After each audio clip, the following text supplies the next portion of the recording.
Adalah yang menghubungi saya bertanya apa pandangan saya terhadap imuniti yang telah pun dimohon oleh Perdana Menteri kita dan Mahkamah tolak. Saya mudah saja.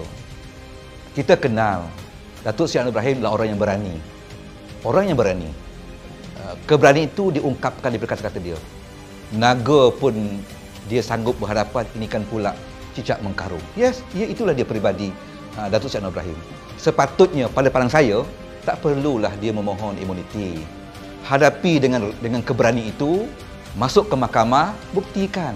Ini masa dan peluang bagi saya untuk Datuk Seri Anwar Ibrahim membersihkan dirinya. Selama ini dikatakan itu adalah satu fitnah kepada beliau. Dan sekarang dia dah berkuasa, maka dia boleh gunakan keadilan mahkamah itu sebaik-baiknya, sebab itulah dia yang dikehendaki oleh Datuk Seri Anwar Ibrahim. Mahkamah mesti berada dengan keadilan.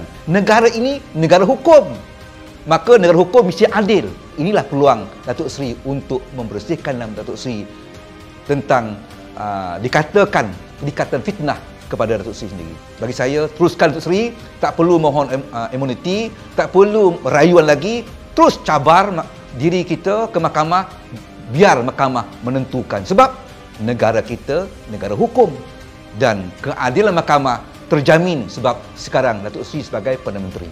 Ini pandangan saya.